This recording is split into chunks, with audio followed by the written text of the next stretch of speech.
This is difficult for all of us. I understand that. But Muhammad mentioned this earlier, and I think it's important to repeat. We knew that this was not going to be a full and fair trial. Michael mentioned it. Muhammad mentioned it. We had been talking about it for weeks and weeks and months. Remember, the U.S. Attorney's Office in this city and the U.S. Attorney's Office in Chicago have been notorious for going after people in our community. This is not an issue about questions that were answered allegedly falsely on an application, on an immigration application. It has never been an immigration case. It has been a case about Palestine from day one. And it has been a case about a legendary Palestinian leader who lives now amongst us in Chicago and has been a legendary Palestinian leader for close to 50 years. Understand that it is the job of the tools like Tuckle and McQuaid and the tools like Jonas and Fitzgerald in Chicago. It is their job to politically repress the social movements, the social justice movements that are doing effective, impactful work, because the Palestinians and our allies and friends and supporters around the world are winning. Because we are winning, law enforcement here comes after us. There's plenty of examples historically in this country. We talk about it all the time. The way the Black Liberation Movement in this country was devastated by federal law enforcement. The way the Chicano Liberation Movement was devastated by federal law enforcement. The way the American Indian Movement was devastated by federal law enforcement in this country. That is what they do. And what Rasmiyah said when she came out here, the bravery she showed in that courtroom, and everybody watched it. Everybody watched it. She went after the prosecutor as if she was cross-examining him. And that is the example for all of us, for the students in this group, for the community leaders in this group, for the community activists in this group, for the masses amongst you. That is the example. The example of a woman who was brutalized 45 years ago and spent 10 years in prison and being threatened again with prison here and coming out in front of all of you and saying, "Don't worry about me. Continue to fight for the liberation of Palestine." The question is a fight for the liberation of Palestine. That's what this case is about. It's what this case has always been about. And as long as you take that example from this brave and powerful woman, then we will win our liberation. The Palestinians will win their liberation, and it's going to happen.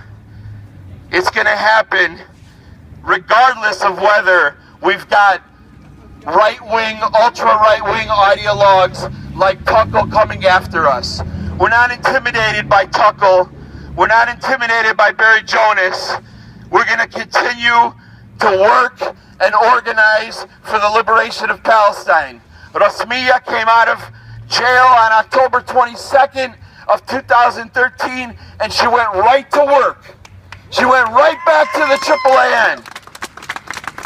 Not one of us has missed a second of work since this has happened. In fact, we've had to take on a second job with the Rasmiyah Defense Committee. That's the commitment that this woman and her contemporaries have shown to all of us for decades. Rasmiya is not alone. Rasmiya is not the only prisoner of ours who was sexually assaulted by the Israelis. She is not the only prisoner of ours who was tortured by the Israelis. Torture was legal in Israel for decades. It was legal to do what they did to Rasmiya. And in this country, when our president says, when our president criticizes governments and countries around the world for the torture of their prisoners, and then he allows torture evidence to come into a courtroom, but he won't allow the evidence of the effect of the torture on that woman. What kind of hypocrisy is that? What kind of hypocrisy is it when the judge decides that it is possibly credible that maybe Rasmiya was raped and tortured by the Israelis, but he's still not going to bring it in? But he brings in the evidence from Israel. He allows the evidence that was gained by that torture. He allows the evidence from a military court. There was no fucking jury there. There was no judge. Those were Israeli military officers who condemned Rasmiya to those 2 life sentences.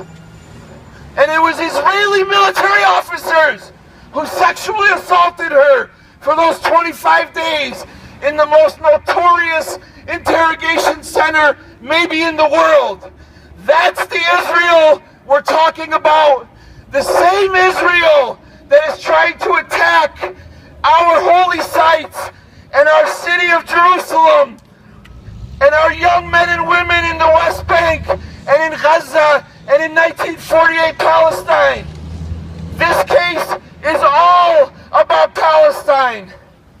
And when Rasmiya comes out and shows the bravery that she has shown since she was a 16-year-old kid, that is the example for all of us. Every single one of us. The Palestinians amongst you, the Arabs amongst you, the Muslims amongst you, the non-Arabs and non-Muslims amongst you. That is the example to set. And it is the example for all the young people here from the SJPs that are doing such great work that their work is being repressed on their campuses as well. At U of M Ann Arbor, and at Loyola of Chicago, and at DePaul of Chicago. We're doing great work. Understand that. You are all doing great work. And we are going to liberate Palestine because the Palestinians,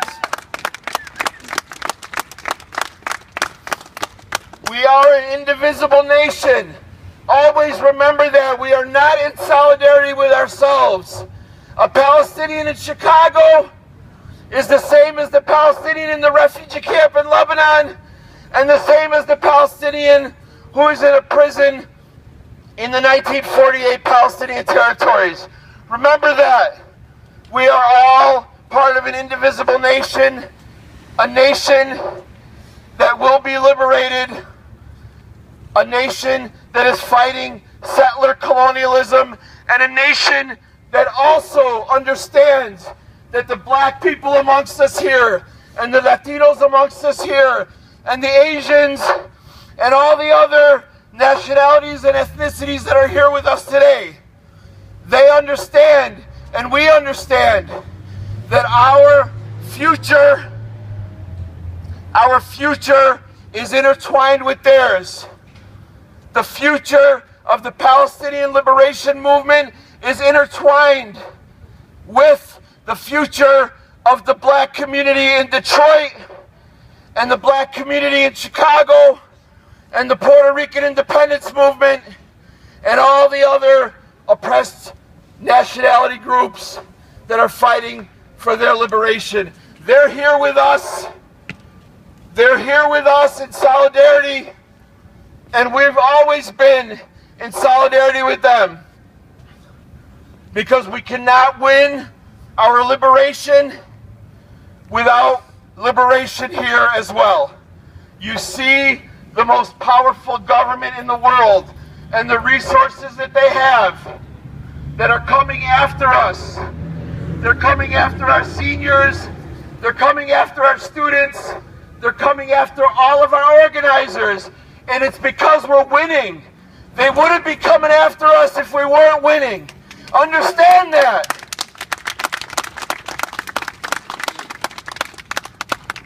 And I was going to give a lecture about how you should act in the courtroom. Yeah, you do that.